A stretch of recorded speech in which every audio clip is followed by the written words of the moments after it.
तो hello guys, my name is Rohit. तो last वाले वीडियो में हमने रे ऑप्टिक्स को किया था, उससे रिलेटेड हमने इंपॉर्टेंट फार्मूलाज देखे थे और फिर हमने प्रीवियस ईयर क्वेश्चंस किए थे। तो आज के इस वाले वीडियो में हम वेव ऑप्टिक्स को करने वाले हैं। सिमिलर पैटर्न रहेगा, इंपॉर्टेंट जो टॉपिक है वो करेंगे और उनसे रिलेटेड जो फार्मूलाज है उनको करेंगे और प्रीवियस ईयर क्वेश्चंस देखेंगे। मतलब वीडियो का पर्पज़ है कि आपका क्विकली रिविजन हो सके। तो चलिए स्टार्ट करते हैं बिना किसी देरी के। तो हमारा सबसे पहला इसमें टॉपिक आता है सुपरपोजिशन का। सुपरपोजिशन क्या होता है? प्रिंसिपल ऑफ सुपरपोजिशन क्या होता है? व्हेन टू और more waves overlap the resultant disturbance is equal to algebraic sum of individual disturbance. अब इसका सिंपल मतलब क्या है कि जब दो या दो से अधिक वेव्स जाएंगी, आप मतलब मूव कर रही हैं और एक दूसरे के ऊपर जब ओवरलैप होती है तो जो रिजल्टेंट बनेगा उसका जो भी मतलब प्रॉपर्टी होगा, एम्पलीट्यूड, इंटेंसिटी वगैरह, वो होगा वो जो उसके इंडिविजुअल जो वेव्स थी उनके एल्जेब्रिक सम के इक्वल होगा। वो डायरेक्शन के अकॉर्डिंग प्लस माइनस वो लिया जाता है। तो ये होता है प्रिंसिपल ऑफ सुपरपोजिशन। अब इससे रिलेटेड क्या क्या फॉर्मूला निकल के आते हैं, जैसे हमें एम्पलीट्यूड निकालना हो, एम्पलीट्यूड ऑफ रिजल्टेंट वेव, तो वो क्या होगा? A equal to A1 plus A2 plus 2A1 A2 cos phi. अब ये फाई क्या है? हमारा फाई है यहाँ पे फेज डिफरेंस। सपोज करो कि यहाँ पे A1 A2 क्या हुआ, जो हमारी दो इंडिविजुअल वेव्स हैं उनका एम्पलीट्यूड हुआ और ए हुआ रिजल्टेंट का। अब जो ये दो वेव्स जा रही हैं तो इनके बीच का जो फेज डिफरेंस होगा उसको लिया हमने यहाँ पे फाई। तो रिजल्टेंट का क्या फॉर्मूला आ जाएगा? ये वाला फॉर्मूला आ जाएगा। इन केस अगर हमारा A1 A2 दोनों इक्वल हो, सपोज उसको A0 के इक्वल मान लिया, तो हमारा रिजल्टेंट क्या आ जाएगा? A equal to 2A0 cos phi by 2। ये हो गया एम्पलीट्यूड ऑफ रिजल्टेंट वेव। कब? जब सुपरपोजिशन वाला होता है।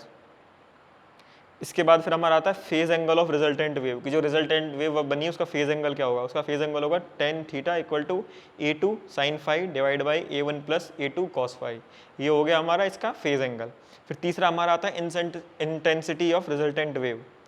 इंटेंसिटी कैसे निकालेंगे? सिमिलर जैसे मैंने क्या बताया कि वो उसके एल्जेब्रिक सम के इक्वल होता है। तो I equal to I1 plus I2 plus 2 under root I1 I2 cos phi. ये हो गया उसकी इंटेंसिटी का फॉर्मूला। अब सिमिलरली जैसे एम्पलीट्यूड वाले में किया, अगर I1 I2 दोनों सेम हो तो उसको I0 के इक्वल मान लिया, तो इसको जब सिंप्लीफाई करेंगे तो क्या हो जाएगा? I equal to 4I0 cos phi by 2।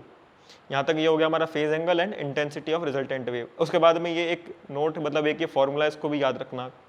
I max divide by I मिन इंटेंसिटी। आई मतलब यहाँ पे intensity, maximum intensity and minimum intensity का रेशियो को हम इस दो तरीके से भी इसको एक्सप्रेस कर सकते हैं। ये वाला under root I1 plus under root I2 divide by under root I1 minus under root I2 इसका होल स्क्वायर। एंड सिमिलरली इधर A1 plus A2 divide by A1 minus A2 का होल स्क्वायर। ये होता है maximum intensity divide by minimum intensity. तो अब हमारा अगला टॉपिक आता है क्या? इंटरफेरेंस। अब समझते हैं हम इंटरफेरेंस होता क्या है। इंटरफेरेंस क्या होता है? The phenomenon of superposition of two light waves. Superposition of two light waves which produces increase in intensity at some point and decrease at some another point is called interference. कि हमारी suppose करो दो waves हैं, वो जा रही हैं और उनका सुपरपोजिशन अगर हम करते हैं तो किसी किसी पॉइंट पे इंटेंसिटी दोनों का मतलब ऐड होकर बढ़ जाएगा और किसी किसी पॉइंट पे दोनों एक दूसरे को कैंसिल आउट करके बिल्कुल जीरो हो जाएगा। तो मतलब इस इंटेंसिटी के घटने बढ़ने का जो होता है इवेंट होता है उसको हम बोलते हैं इंटरफेरेंस।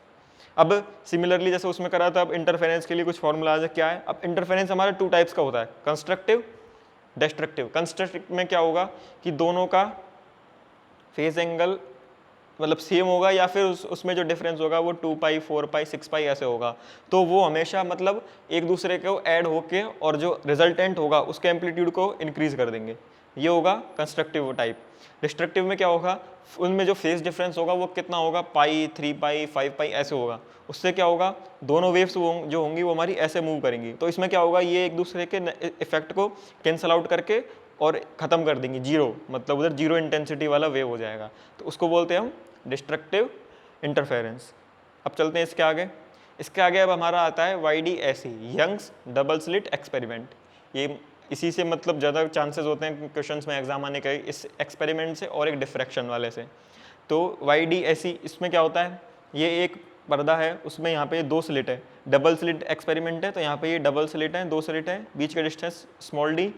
ये हमारा पीछे एक स्क्रीन है जिसपे हमें फ्रिंज दिखाई देती है। इन दोनों के बीच का डिस्टेंस हो गया कैपिटल D।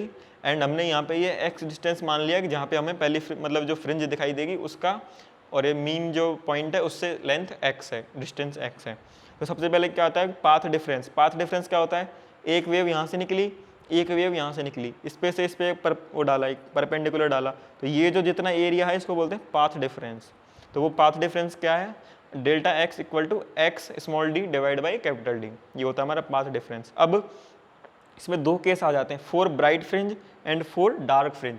अगर हमें ब्राइट फ्रिंज चाहिए तो क्या होता है कि ये जो पाथ डिफरेंस है it should be equal to n lambda, and for dark fringe it should be equal to 2n + 1 lambda.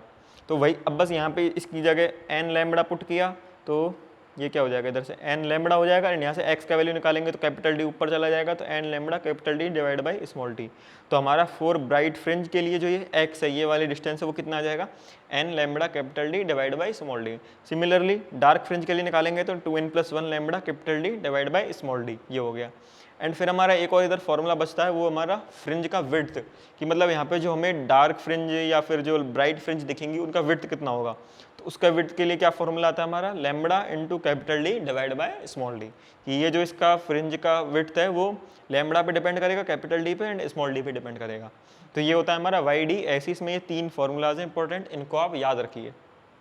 तो अब हमारा अगला जो टॉपिक आता है वो होता है हमारा डिफ्रैक्शन। डिफ्रैक्शन क्या होता है, डिफ्रैक्शन मतलब लाइट का ऐसा फिनोमेना है, मतलब उसमें क्या होता है कि ये हमारी इधर से लाइट का वेव आ रहा है और इधर से हमारा कोई ऑब्स्टेकल है, तो ये उस ऑब्स्टेकल का जो पिन पॉइंट टाइप का कुछ हमारा ऑब्स्टेकल होगा, उससे जब ये टकराती है तो क्या होता है कि इसके बाद में जो वेव होती है वो हमारी, अब उसका जो ज्योमेट्रिकल शेडो होगा, जैसे शेडो कैसे होता है, अगर मान लो इधर कुछ है, कुछ ऑब्जेक्ट रखा है, इधर से लाइट आ रही है ऐसे, तो इसका इधर शेडो पड़ना चाहिए इधर, ये होता है ना। लेकिन जब ये पिन पॉइंट टाइप का कोई बहुत स्मॉल, मतलब उसकी वेवलेंथ से बहुत ज़्यादा स्मॉल साइज में जब वो होता है हमारा ऑब्स्टेकल होता है, तो क्या होता है कि इधर से लाइट इससे टकरा के और इसकी जो ज्योमेट्रिकल शेडो बन रही है उसमें एंटर कर जाती है, तो इस वाले इवेंट को बोलते हैं हम डिफ्रैक्शन। डिफ्रैक्शन के टाइम पे इंटरफेरेंस भी साइमल्टेनियसली दोनों ये अकर होते हैं, तो इसको बोलते हैं हम डिफ्रैक्शन। जब ये मतलब एक बहुत छोटा सा ऑब्स्टेकल होगा उससे टकरा के और उसकी ज्योमेट्रिकल शेडो में एंट्री कर जाएगी, उसको बोलते हैं हम डिफ्रैक्शन। अब डिफ्रैक्शन के लिए भी कुछ फॉर्मूलाज है, जैसे हमने उसमें पढ़े थे YDSE में, तो सिमिलरली इसमें कुछ फॉर्मूलाज हैं। क्या है, सबसे पहला width of dark fringe. Dark fringe जो बनेगी उसका क्या विड्थ होगा, तो उसका विड्थ होगा y = n lambda capital D divide by a। यहाँ पे d क्या है, distance between slit and screen. ये सिंगल स्लिट वाला वो होता है, तो एक ऐसा होता है, एंड इधर ये स्क्रीन होती है। यहाँ से पीछे से एक लाइट सोर्स होता है, ये वेव फ्रंट के रूप में इसमें लिया जाता है, फिर यहाँ से ये आगे चल के डिफ्रैक्शन होता है इस वाले स्लिट में से। तो ये हमारा जो कैपिटल D है वो क्या है, distance between slit and screen, जो पीछे हमारी स्क्रीन लगी हुई है। एंड स्मॉल a क्या है हमारा, विड्थ ऑफ स्लिट, की जो यहाँ पे स्लिट बना हुआ है उसका अपर्चर या विड्थ जो भी है। एंड लैम्बडा हमारा वेवलेंथ होगा। तो विड्थ ऑफ डार्क फ्रिंज क्या होगा, y = n lambda capital D divided by small a। Width of bright fringe क्या होगा, y = 2n + 1 lambda into D divide by 2a। And width of central bright fringe, जो मतलब इसका अगर हम graph देखते हैं तो वो हमें ऐसा कुछ मिलता है, ऐसा ऐसा, एंड लास्ट में ये ऐसा कम होता जाता है। तो सबसे ज़्यादा जो ब्राइट मिलता है वो बीच वाला मिलता है। तो सेंट्रल ब्राइट फ्रिंज का जो विड्थ होगा वो कितना होगा, 2 lambda capital D divide by small a। तो अब हम चलते हैं हमारे आगे न्यूमेरिकल पे। जो मतलब इस चैप्टर में इंपॉर्टेंट बन रहे थे वो यही थे, यंग्स का डबल स्लिट एक्सपेरिमेंट जो है वो हो गया, एक डिफ्रैक्शन हो गया, तो मैक्सिमम न्यूमेरिकल इन्हीं वगैरह से आ जाता है, और हमारे सुपरपोजिशन जो हमने इससे पहले पढ़ा था वो था। अब हम चलते हैं हमारे न्यूमेरिकल पे। तो पहला न्यूमेरिकल हमारा ये, आप वीडियो पॉज कीजिए, न्यूमेरिकल को पढ़िए, डेटा जो गिवन है नोट कीजिए और ट्राई कीजिए इसको सॉल्व करने का, और फिर आप आंसर मैच कीजिए कि क्या आपने सही किया गलत किया, और आपको अपनी गलती का उसमें एहसास हो जाएगा आपने क्या मिस्टेक किया। तो सबसे पहले क्वेश्चन को पढ़ते हैं क्या बोल रहा है। The interference pattern is obtained with 2 coherent light sources of intensity ratio, ये है, and the ratio of this is 5/x, then the value of x will be equal, मतलब कि वैल्यू ऑफ x हमसे पूछ रहा है। तो हमें क्या क्या गिवन है कि उसका इंटेंसिटी रेशियो दिया गया है, तो इसको I1 I2 मान सकते हैं हम, ये हो गया 4/1। ओके, फिर हमें सेकेंड क्या दिया उसने कि Imax + Imin divide by Imax minus Imin equal to 5/x, and हमें x का वैल्यू फाइंड आउट करना है। अब हमें ये डेटा गिवन है, तो क्या इनसे रिलेटेड हमने कोई फार्मूला पढ़ा है? मैंने आपको एक नोट में इंपॉर्टेंट फार्मूला लिखाया था, आपका अगर आपको वो याद है तो आप ये वाला कर लोगे। वो फार्मूला क्या था, Imax Imin equal to I1 √I1 plus √I2 divide by √I1 minus √I2 का होल स्क्वायर। अब ये था, अब हमारे पास यहाँ पे क्या गिवन है, I1 डिवाइड बाई I2 और यहाँ पे इसका रेशो गिवन है इस टाइप से। तो चलो इसको थोड़ा सा हम चेंज करते हैं इस वाले को। अगर इसमें से मैं I2 अगर कॉमन लेना चाहूँ अंडर रूट I2, तो क्या हम इसको ऐसे लिख सकते हैं? एक बार ही देखिए इसको, क्या आपको इस समझ में आया? सिंपल मैथमेटिकल थोड़ा इसको चेंज किया है। हमें जो डेटा गिवन है उसके अकॉर्डिंग हमने इसको चेंज किया, मैंने मन से चेंज नहीं किया। हमें डेटा इस फॉर्म में गिवन है, रेशो की फॉर्म में, तो मैंने इसको यहाँ से I2 को दोनों साइड से कॉमन लेंगे तो बाहर आके कैंसिल आउट हो जाएगा और ये इसके नीचे आ जाएगा और इधर 1 1 बचेगा दोनों साइड, तो ये इस फॉर्म में आ जाएगा। अब यहाँ पे इसमें सिंपली अगर वैल्यू रखना चाहें तो रख सकते हैं। ये हो गया हमारा I max I min, ये इसकी जगह क्या आ जाएगा हमारा under root I1 by I2 क्या हो जाएगा, अंडर रूट ऑफ 4/1, ये कितना हो जाएगा 2 आ जाएगा। तो ये क्या हो जाएगा 2 + 1 डिवाइड बाई 2 - 1 इसका होल स्क्वायर, ये क्या हो जाएगा 3 का स्क्वायर हो जाएगा 9 और 2 - 1 1 का स्क्वायर हो जाएगा 1, तो ये आ जाएगा हमारा I max I min equal to 9। अब ये हो गया हमारा, एक चीज़ तो आ गया। अब दूसरा हमें ये गिवन है और हमें x का वैल्यू फाइंड आउट करना है। अब जैसे हमने I max बाय मतलब जैसे हमें ये वाला गिवन था तो हमने इस वाले फॉर्मूले को ऐसे रेशो की फॉर्म में चेंज किया। अब सिमिलरली हमें गिवन ये है, हमारे पास रेशो की फॉर्म में आ गया है, तो इसको भी रेशो की फॉर्म में चेंज कर सकते हैं, ऑब्वियसली कर सकते हैं, इतना तो मैथमेटिक्स हम लगा लेंगे। तो बस कुछ नहीं है, इसको भी बस घुमाया इधर से, कैसे कि ये हो गया I max divide by I min plus 1 I max divide by I min minus 1 equal to 5/x। अब इसका वैल्यू हमें पता है, यहाँ से वो कितना आया 9 आया, तो 9 + 1 divide by 9 - 1 equal to 5/x, तो 10 8 5x, तो x क्या हो जाएगा 5 8 10, x का वैल्यू आ जाएगा 4। तो हमारा करेक्ट ऑप्शन कौन सा हुआ, option B is correct answer 4, x की वैल्यू आ गई हमारी 4। तो इस तरह से ही न्यूमेरिकल करना था, इजी न्यूमेरिकल था। अगर आपको फॉर्मूला याद है, अभी मतलब direct as it is formula की तरह नहीं दिया, अब हमें फॉर्मूला में मतलब फॉर्मूला हमारा किधर गया, मैंने मिटा दिया। फॉर्मूला में सिंपल ऐसा लिखा था under root I1 plus under root I2 divide by under root I1 minus under root I2 और पूरे का होल स्क्वायर। अब इसमें उसने हमें क्या दिया था, रेशो की फॉर्म में दे दिया था I1 डिवाइड बाई I2, तो हमने उसको सिंपली उस टाइप में चेंज कर लिया। वो सिंपल मैथमेटिक्स था। फिजिक्स कितना था कि बस तुम्हें फॉर्मूला पता होता, वो था फिजिक्स। उसके बाद तो सिंपल मैथमेटिक्स है, वो आप इजीली कर सकते थे, इतना कुछ टफ नहीं था इसमें। अब इसका आगे वाला न्यूमेरिकल देखते हैं, अगला न्यूमेरिकल क्या बोल रहा है। अगला न्यूमेरिकल हमें क्या बोल रहा है कि in the Young's double slit experiment the distance between the slit varies in time as ये। डिस्टेंस बिटवीन द स्लिट की, जो स्लिट के बीच की जो डिस्टेंस है वो ऐसे वेरी कर रही है टाइम के साथ में। And D0 omega and A0 are constant. Difference between the largest fringe width, कि जो लार्जेस्ट फ्रिंज विड्थ है and the smallest fringe width है, उनके बीच का डिफरेंस फाइंड आउट करना है। ओके, थोड़ा देखने में लग रहा है अजीब सा, कोई नहीं, हमें जो डेटा गिवन है पहले वो लिखते हैं। हमें क्या गिवन है कि dt, ये जो स्लिट के बीच का डिस्टेंस है वो टाइम के अकॉर्डिंग चेंज हो रहा है। टाइम के अकॉर्डिंग कैसे चेंज हो रहा है, इस टाइप से चेंज हो रहा है, ठीक है, ये हो गया। अब हमसे पूछ क्या रहा है, इसके अलावा तो कुछ और डेटा दिया नहीं उसने, पूछ रहा है हमसे difference between the largest fringe width and smallest fringe width. अब इधर एक टर्म आ रही है फ्रिंज विड्थ, क्या हम फ्रिंज विड्थ का हमने कुछ देखा था फॉर्मूला यंग के उसमें एक्सपेरिमेंट वाले में, फ्रिंज विड्थ, फ्रिंज विड्थ देखा था, क्या देखा था, lambda capital D by small d, ये देखा था हमने विड्थ का, फ्रिंज की विड्थ का ये देखा था। अब हमें इसमें क्या स्मॉल d है, अब हमसे वो पूछ क्या रहा है कि लार्जेस्ट फ्रिंज विड्थ, लार्जेस्ट का और स्मॉलेस्ट का डिफरेंस निकालना है। अब ये फ्रिंज विड्थ जो बीटा है ये मैक्सिमम कब होगा, जब हमारा d मिनिमम होगा, यानी कि ये वाला जब मिनिमम होगा तो हमारा ये फ्रिंज विड्थ मैक्सिमम होगा, एंड जब हमारा ये वाला d मैक्सिमम होगा तो हमारा ये वाला फ्रिंज विड्थ मिनिमम होगा, क्योंकि ये इन्वर्सली प्रोपोर्शनल है। ये बात आपको यहाँ से समझ में आ जाएगी देख के। तो अब हमारे यहाँ पे साइन के दो केस बन रहे हैं, या तो -1 या +1। -1 होगा तो मिनिमम, +1 होगा तो मैक्सिमम। तो अब अगर हम यहाँ पे लिखना चाहें d मिनिमम लिखना चाहें तो वो कैसे लिख सकते हैं, D0 माइनस A0, क्योंकि साइन -1 हो जाएगा मिनिमम केस में। एंड मैक्सिमम लिखना चाहेंगे तो कैसे लिखेंगे, D0 प्लस A0, क्योंकि साइन +1 हो जाएगा मैक्सिमम केस में। अब ये हो गया, जब ये d मिनिमम होगा हमारा, इधर d मिनिमम है तो ये क्या हो जाएगा, मैक्सिमम हो जाएगा। तो हमारा यहाँ पे क्या आ जाएगा, बीटा मैक्सिमम, ये कितना हो जाएगा, lambda capital D divide by D0 minus A0। And इधर जब ये d मैक्सिमम है इस वाले केस में, तो बीटा हमारा क्या हो जाएगा, मिनिमम। तो अब यहाँ पे बीटा मिनिमम को हम ऐसे लिख सकते हैं, lambda capital D divide by D0 A0। अब बस हमारे पास ये दोनों टर्म आ गई हैं, मैक्सिमम वाला का फ्रिंज विड्थ आ गया है और मिनिमम फ्रिंज विड्थ भी आ गया है।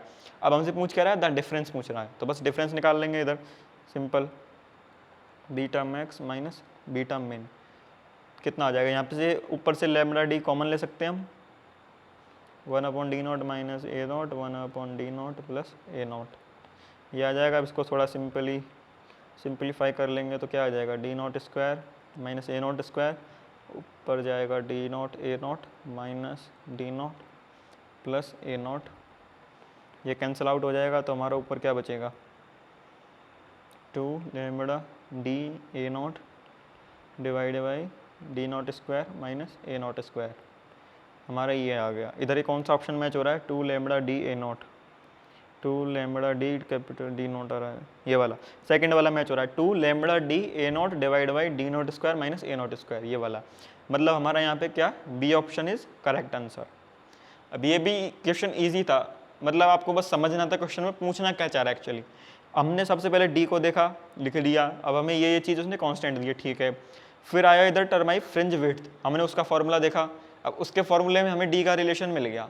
अब उसने हमसे क्या दिया था कि लार्जेस्ट और स्मॉलेस्ट, तो बस हमें ये बीटा को एक बार मैक्सिमाइज करना था, एक बार मिनिमाइज करना था। अब इसको मैक्सिमम करने के लिए हमें डी से रिलेट करना है, क्योंकि डी टाइम के साथ चेंज हो रहा है।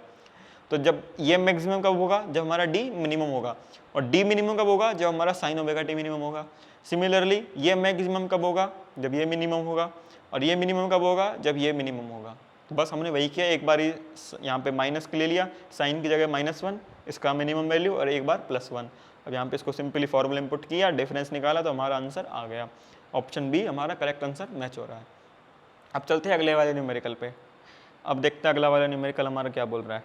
ये बोल रहा है, in Young's double slit experiment if source of light changes from orange to blue, कि जो लाइट का सोर्स है वो ऑरेंज कलर से ब्लू कलर में चेंज कर दिया तो क्या होगा। सबसे पहले तो इसको थोड़ा नोट कर लेते हैं। जैसे हमने पढ़ा था विजिबल में ये 7 कलर होते हैं, ठीक है, एंड हमसे क्या बोल रहा है, वो ऑरेंज से ब्लू में चेंज किया है, इधर से इधर।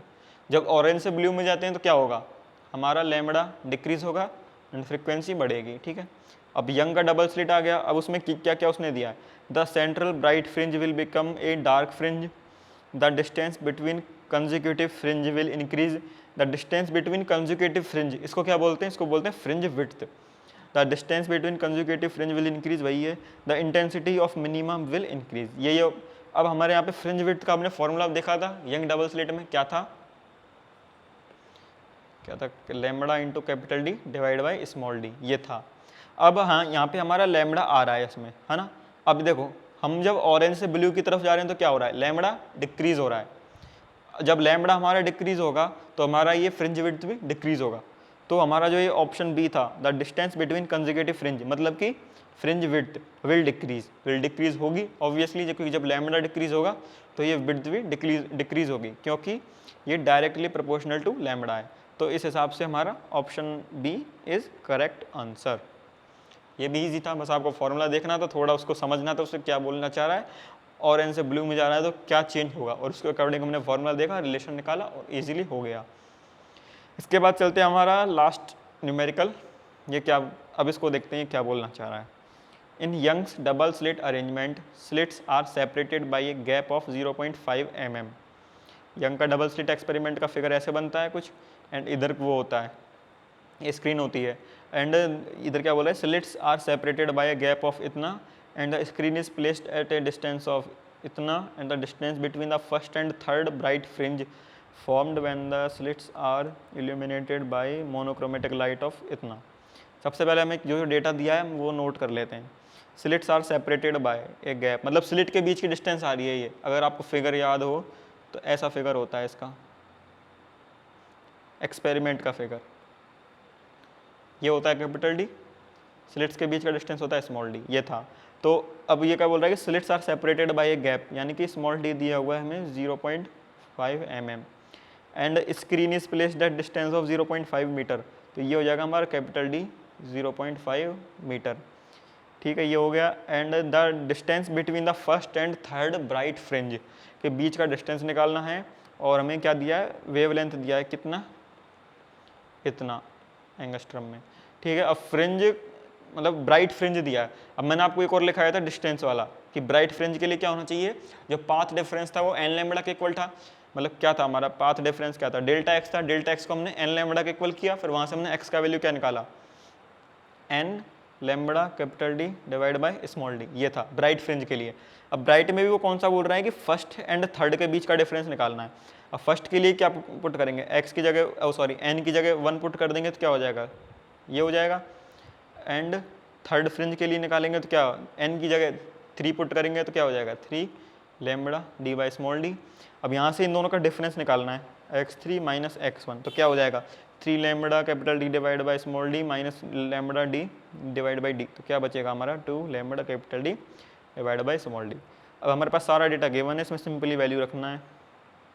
लैम्बडा कितना आ रहा है हमारा, इतना 10⁻⁻10 मीटर में कन्वर्ट करेंगे तो, एंड कैपिटल डी कितना है 0.5, यहाँ पे स्मॉल डी कितना है 0.5 इंटू 10⁻⁻3, ये कैंसिल आउट हो जाएगा, ऊपर बचेगा 10⁻⁻7, और इसको यहाँ पे ये हो जाएगा हमारा 2 इंटू 589 इंटू 10⁻⁻6 मीटर। अब इसको थोड़ा और सिंप्लीफाई कर लेंगे तो हमारा आंसर आ जाएगा 8 7 11 10⁻⁻6, ये आ गया -6 मीटर, हमारा आंसर आ गया ये वाला। अब ये वाला आंसर हमारा कौन सा मैच हो रहा है, ऑप्शन नंबर बी, ये वाला।